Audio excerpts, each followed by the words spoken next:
Now let us come to the question number 3. Question number 3 is a coin is biased so that head is 3 times as likely to occur as a tail. एक coin biased है और इस हिसाब से biased है वो coin की head के आने के जो चांसेस है ना वो 3 गुना है इन कंपैरिजन टू टेल। एक कॉइन इस तरीके से बायस्ड है कि जब आप उसे थ्रो करोगे तो हेड आने के चांसेस टेल आने के चांसेस के कंपैरिजन में 3 गुना है। अब इस कॉइन को टॉस किया 2 बार, तो आपको ये बताना है कि नंबर ऑफ टेल्स का प्रोबेबिलिटी डिस्ट्रीब्यूशन क्या रहेगा। अब यहाँ देखें तो नंबर ऑफ टॉसेस तो वही 2 टॉसेस दिया हमें जैसे हमने प्रीवियस क्वेश्चन में किया था। 2 टॉसेस है, 2 टॉसेस है तो सैंपल स्पेस तो यही बनता है कि head head head tail tail head tail tail. Random variable भी वही है, नंबर ऑफ टेल्स। अब नंबर ऑफ टेल्स जैसे मैंने क्वेश्चन नंबर 1 और 2 में बताया था, 2 टॉसेस है तो नंबर ऑफ टेल्स 0 भी हो सकती है, 1 भी हो सकती है, 2 भी हो सकती है। हो सकता है टेल एक बार भी ना आए या एक बार आए या 2 बार आए। ठीक है, तो ये 3 केसेस है। तो यहाँ तक का पोर्शन तो आपका बिल्कुल वैसे ही हो गया जैसा प्रीवियस क्वेश्चन में था। लेकिन अब अगर हम इससे आगे चले ना तो आप देखो यहाँ पर हेड और टेल का जो अकरेंस है वो इक्वली लाइकली नहीं है। इस क्वेश्चन में जो स्पेशल है वो यही है कि हेड और टेल का आना इक्वली लाइकली नहीं है। इसलिए अगर हमें प्रोबेबिलिटी निकालनी है ना तो हर सैंपल पॉइंट की प्रोबेबिलिटी अलग अलग निकालनी पड़ेगी। अब सैंपल पॉइंट किसको बोलते हैं?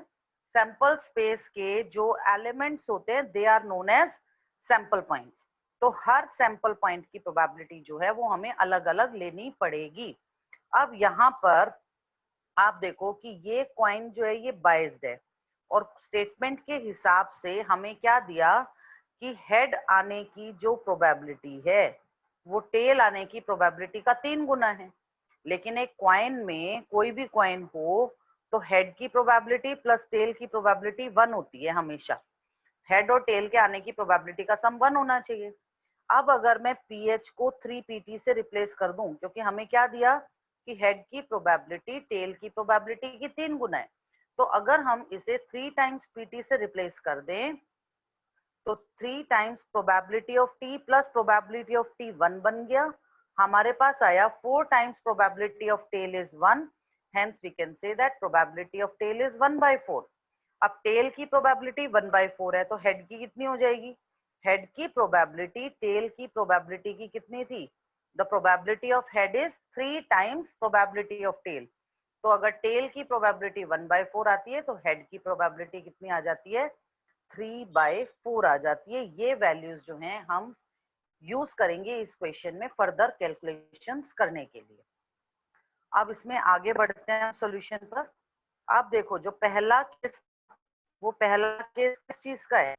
The first case is regarding the probability for x equal to 0। अब x इक्वल टू 0 का मतलब क्या है? No tell. 0 का मतलब तो टेल आया ही नहीं।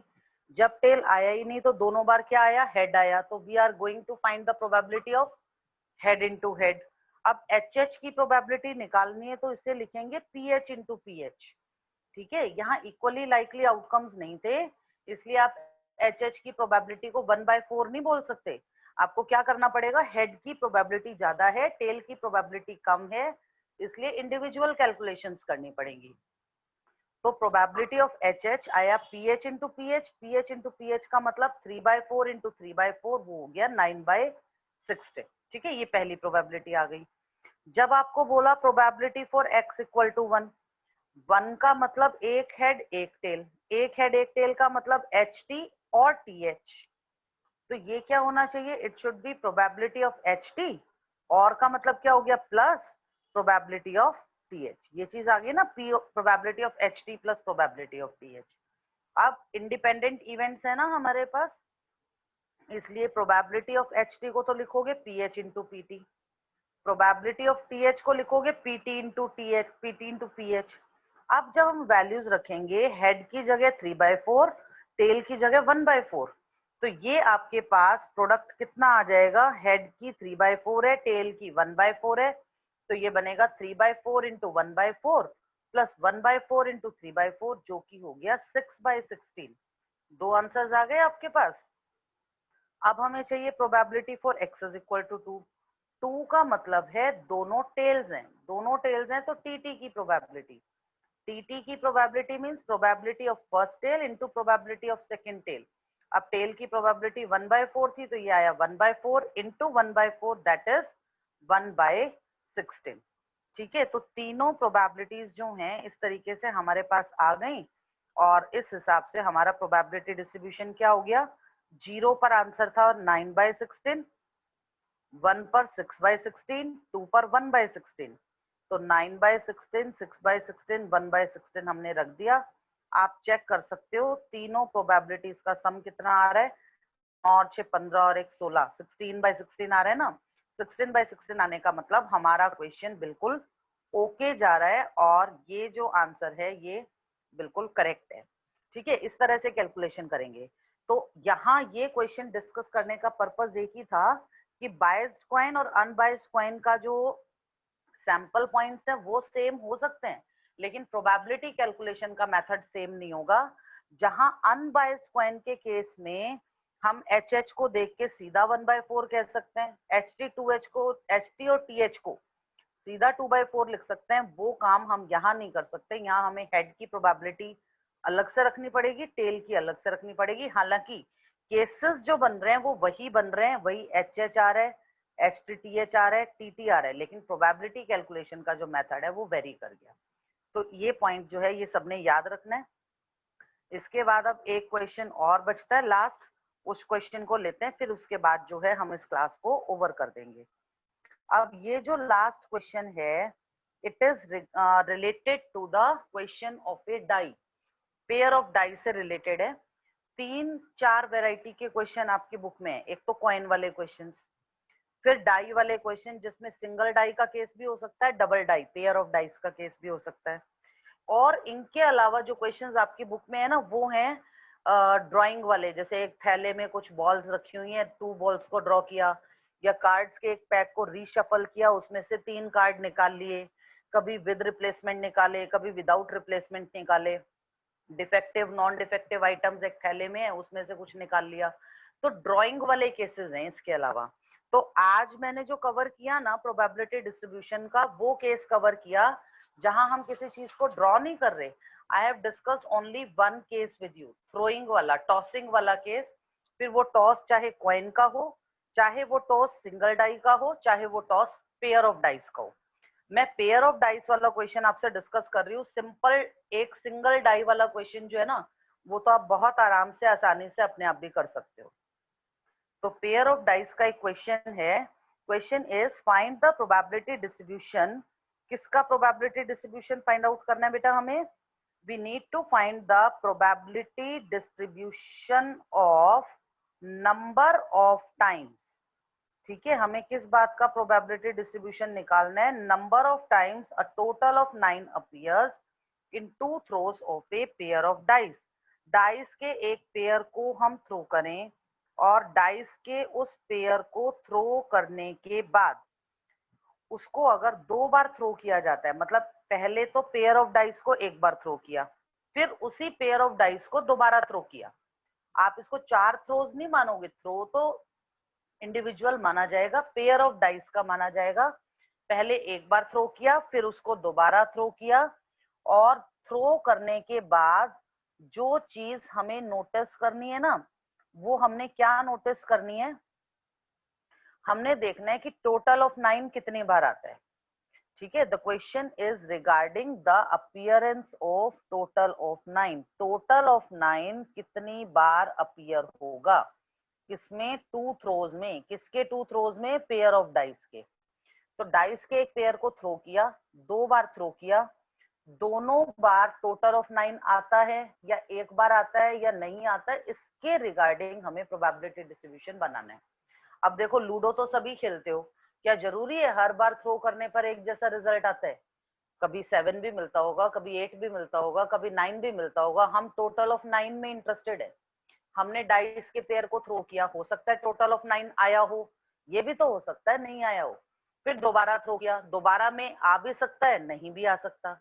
तो यहाँ पर जैसे हम हेड और टेल वाले क्वेश्चंस करते हैं ना, कॉइन वाले क्वेश्चंस करते हैं, कुछ कुछ उस तरह से चलेगा, लेकिन हमें पहले ये देखना पड़ेगा कि टोटल ऑफ 9 आने की प्रोबेबिलिटी क्या बनती है। सबसे पहले प्रोबेबिलिटी निकालेंगे। अब देखो, जब आप पेयर ऑफ डाई को थ्रो करते हो तो सैंपल स्पेस में 36 आउटकम्स बनते हैं, ये तो 10th क्लास से पढ़ते आ रहे हो। अब टोटल ऑफ 9 के फेवर में कितने आउटकम होते हैं? 4 आउटकम्स होते हैं जिनमें 9 का टोटल आता है। सैंपल स्पेस 36 की है, 9 का टोटल 4 तरह से आ सकता है। It may be 3,6, it may be 4,5, it may be 5,4, it may be 6,3। 4 तरह से आप 9 का टोटल ऑब्टेन कर सकते हो। और 4 तरह से जब हम 9 का टोटल ऑब्टेन करेंगे तो एस को अगर मैं यहाँ मानूं कि एस सक्सेस है, सक्सेस किसको बोल रहे हैं हम? Getting a total of 9। 9 का टोटल आना हमारे लिए सक्सेस है और 9 का टोटल नहीं आना हमारे लिए फेलियर है। तो अगर मैं बोलूं कि एस का मतलब है सक्सेस, सक्सेस यानी गेटिंग अ टोटल ऑफ 9, तो एस की प्रोबेबिलिटी कितनी बन गई? एस की प्रोबेबिलिटी आ गई 1/9। ठीक है, प्रोबेबिलिटी ऑफ गेटिंग एस कितनी बन गई? 1/9। क्यों आया 1/9? 4 डिवाइड बाय 36, 1/9 आ गया। तो 1/9 किसकी प्रोबेबिलिटी है? सक्सेस की प्रोबेबिलिटी है। अब इसके बाद आती है फेलियर की बात। फेलियर का मतलब क्या है यहाँ? फेलियर का मतलब है 9 का टोटल नहीं आया। तो 9 के टोटल नहीं आने की प्रोबेबिलिटी क्या हो जाएगी? इट विल बी 1 माइनस 1/9, और 1 माइनस 1/9 का मतलब क्या हो गया? 8/9। तो आने की प्रोबेबिलिटी 1/9 और नहीं आने की प्रोबेबिलिटी क्या हो गई? 8/9। अब नंबर ऑफ टॉस तो 2 लिए थे, हमने तो टॉस को 2 लिया था, और टॉसेस को 2 लेने के साथ साथ एक रिस्ट्रिक्शन क्या थी कि रैंडम वेरिएबल जो हमारा बन रहा है ना, वो हमारा रैंडम वेरिएबल क्या बन रहा है? Our random variable is total number of times total of 9 appears. ये है हमारा क्वेश्चन। 2 बार थ्रो किया गया, रैंडम वेरिएबल है कि टोटल ऑफ 9 कितनी बार आया। अब 2 थ्रोज में तो 3 ही केस बनेंगे, हो सकता है एक बार भी ना आया हो सकता है एक बार आया हो, और हो सकता है 2 बार आया हो। तो 3 केस बन गए, आइदर 0 और 1 और 2।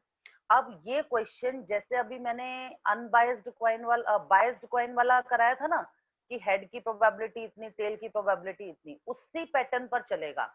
सक्सेस की प्रोबेबिलिटी है 1/9 और फेलियर की प्रोबेबिलिटी कितनी है? 8/9। ठीक है, एक्स है टोटल ऑफ 9 कितनी बार आता है। तो जब आपने 2 बार थ्रो किया तो 2 थ्रोज में 9 का टोटल हो सकता है बिल्कुल भी ना आए, हो सकता है एक बार आए, या ये हो सकता है कि 2 बार आए। तो ये क्वेश्चन बिल्कुल कॉइन वाले क्वेश्चन की तरह से चलेगा। ठीक है, तो अब देखो जरा, what is the probability for x equal to 0? x equal to 0 का मतलब है सक्सेस मिली ही नहीं, no success at all. No success का मतलब क्या हो गया? दोनों बार हमें क्या मिला? हम दोनों बार फेल हो गए। तो probability for x equal to 0 means probability of no success. No success का मतलब एफ की प्रोबेबिलिटी, एफ की प्रोबेबिलिटी का मतलब पीएफ इंटू पीएफ। अब पीएफ को पीएफ से करोगे तो एफ की प्रोबेबिलिटी थी 8/9, दूसरे की भी 8/9, तो आंसर आ गया 64/81। तो 0 की प्रोबेबिलिटी क्या बन गई? 64/81 बन गई। इसके बाद जो नेक्स्ट केस आता है वो है x इज इक्वल टू 1 का केस। 1 का मतलब है 1 सक्सेस 1 फेलियर। जब एक बार सक्सेस मिलेगी, एक बार फेलियर मिलेगा। x इक्वल टू 1 का मतलब हुआ कि 9 का टोटल एक बार आया। हो सकता है पहली बार में आया हो, दूसरी बार में ना आया हो, या ये भी तो हो सकता है पहली बार में तो नहीं आया लेकिन दूसरी बार में आ गया। तो it is just like SF और FS। S mean success then failure, और फेलियर देन सक्सेस। मतलब पहली बार में सक्सेस आई, दूसरी बार फेल हो गए, या पहली बार में फेल हो गए थे, सक्सेस मिल गई। कुल मिलाकर एक बार सक्सेस है, एक बार फेलियर है। तो ये किसका केस हुआ? x इज इक्वल टू 1 का। अब जितने भी थ्रोज हैं वो इंडिपेंडेंट होते हैं ना, टॉसेस जो होते हैं, थ्रोज जो होते हैं, they are independent to each other. तो प्रोबेबिलिटी ऑफ SF और FS कैसे कैलकुलेट करेंगे? We shall take it as probability of success into probability of failure plus probability of failure into probability of success. वही concept है। H की जगह S आ गया, T की जगह F आ गया, बाकी सब कुछ सेम है। तो PS into PF plus PF into PS, success की प्रोबेबिलिटी 1/9, फेलियर की 8/9, पुट किया तो क्या आया 1/9 इंटू 8/9 प्लस 8/9 इंटू 1/9, कुल मिलाकर कैलकुलेशन करके आ गया 16/81। तो फर्स्ट प्रोबेबिलिटी आई थी 64/81, सेकंड आ गई 16/81। अब एक केस बच गया, वो एक केस कौन सा है, x is equal to 2। x is equal to 2 का मतलब है 2 सक्सेसेस। बुक, ठीक है, x इज इक्वल टू 2 का क्या मतलब हुआ बेटा कि दोनों बार सक्सेस मिली हमें। जब हमें दोनों बार सक्सेस मिली तो इसका मतलब हम किसकी प्रोबेबिलिटी निकाल रहे हैं, s into S, S S की प्रोबेबिलिटी निकाल रहे हैं। ठीक है, तो सक्सेस एंड सक्सेस की प्रोबेबिलिटी का मतलब हो गया पीएस इंटू पीएस, और पीएस इंटू पीएस का मतलब क्या हुआ, PS into PS means 1/9 into 1/9, और 1/9 इंटू 1/9 जो है ये कितना हो गया, it comes out to be 1/81, ये आंसर गया। ठीक है, तो इस तरीके से अब हम इन वैल्यूज को उठाकर पुटअप कर देते हैं। तो वैल्यूज को जब पुटअप करते हैं तो हमारे पास आ रहा है 0 की प्रोबेबिलिटी आई थी 64/81, 1 के केस में आया 16/81, 2 के केस में आया 1/81। टोटल चेक करो जरा, टोटल क्या बन रहा है 64 प्लस 16 प्लस 1 कितना बना 81, तो ये आ गया 81/81 जो कि 1 बनता है। आपको हर क्वेश्चन में चेक करनी है ये चीज, in each and every question you will check that sigma P1 जो है वो 1 बन रहा है। अगर 1 नहीं बन रहा ना तो ये मान के चलना आपने ही गलती कर रखी होगी कहीं कैलकुलेशन करने में।